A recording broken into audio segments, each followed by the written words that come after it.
Bismillahirrahmanirrahim. Assalamualaikum warahmatullahi wabarakatuh. My name is Andi Nurhairil Fitr Ilyas from PBIB. Here, I will give some explanations that I understand from the material that has been given, namely about discourse analysis and English language teaching. The main topics to discuss this are divided into two, namely the concept of English language teaching and the relationships between discourse analysis and ELT. Okay, I will start with the first topic, the concept of English language teaching.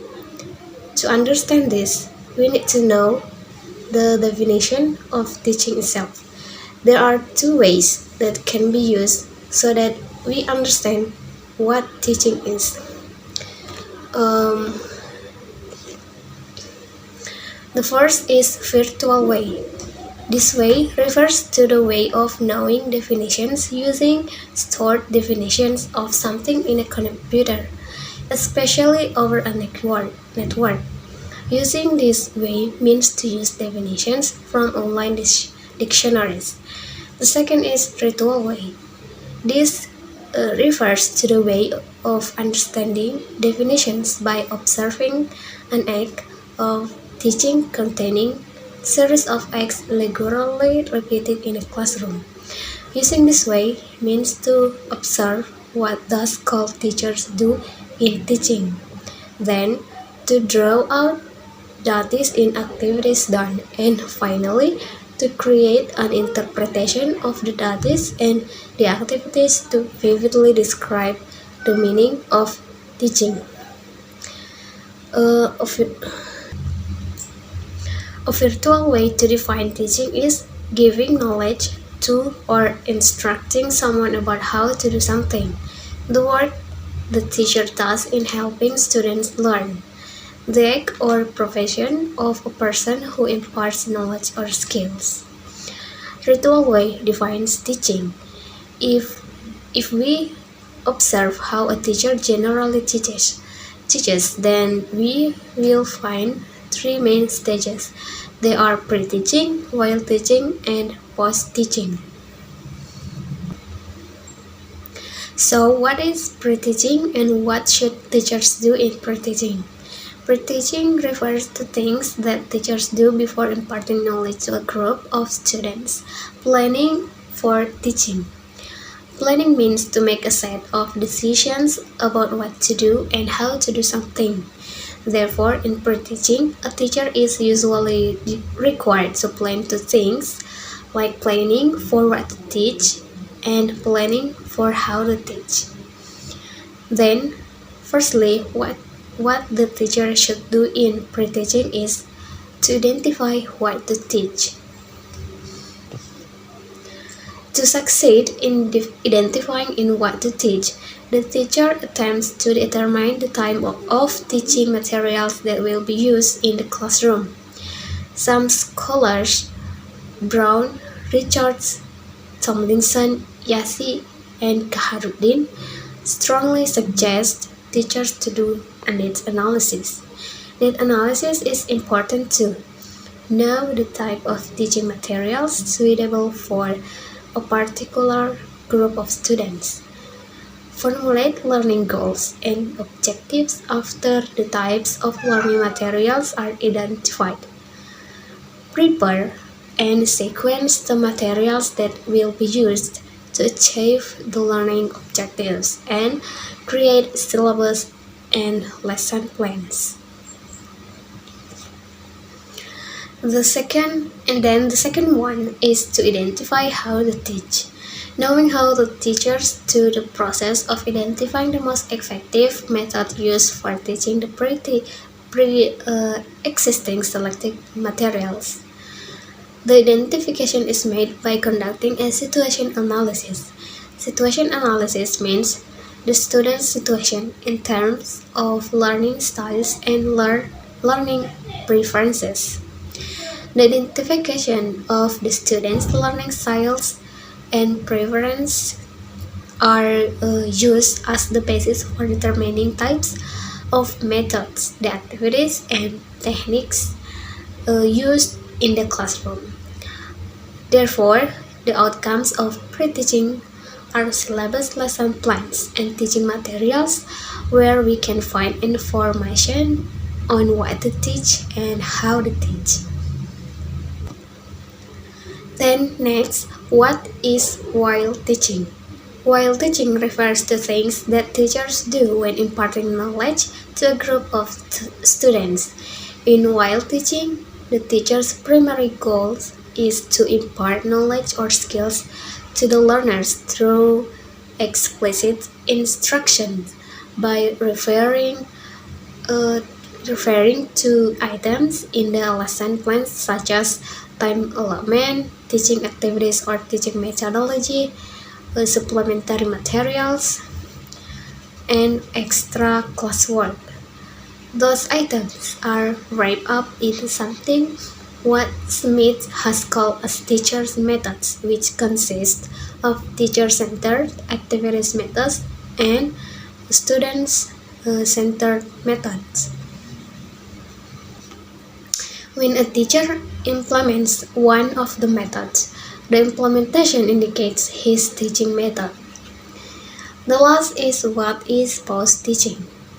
Post-teaching refers to things that teachers do after doing the process of imparting knowledge to a group of students or evaluating teaching. Evaluating means to make a judgment on the effectiveness of teaching.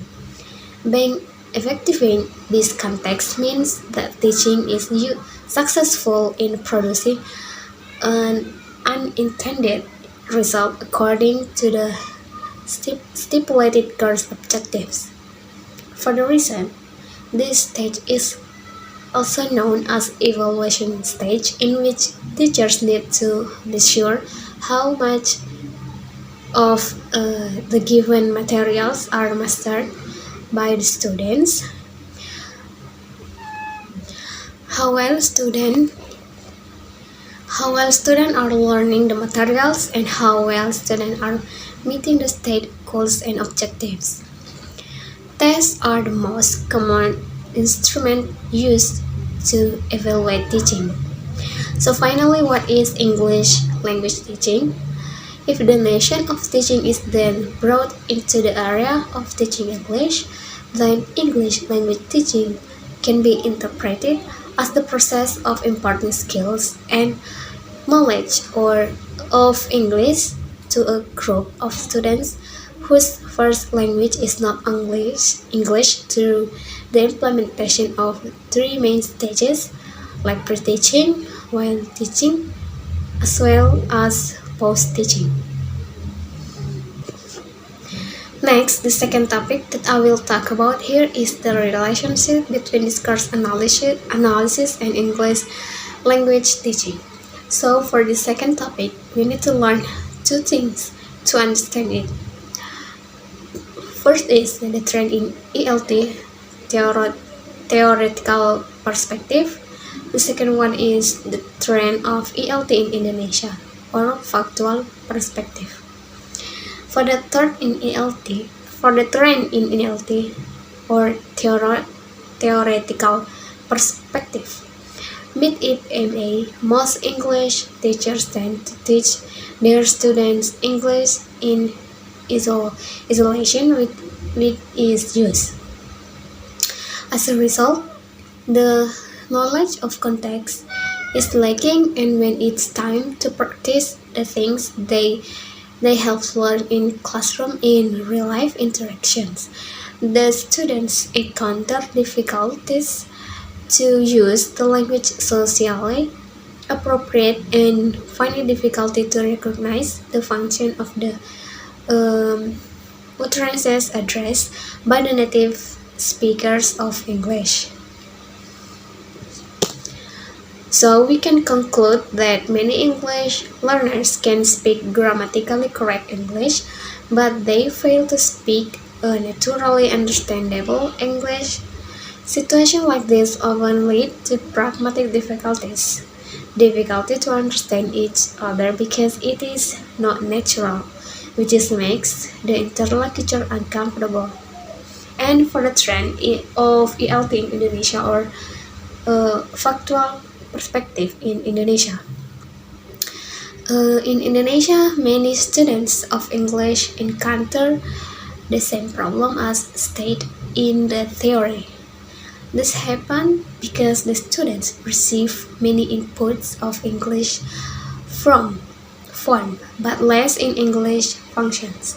Teaching English through drilling the rules of grammar and memorizing vocabulary has been the teaching orientation of many English teachers in Indonesia. What to do to deal with the fact to shift the teacher's orientation in teaching from textual grammatical to contextual function? A serious effort needs to be done. It can be started from suggesting the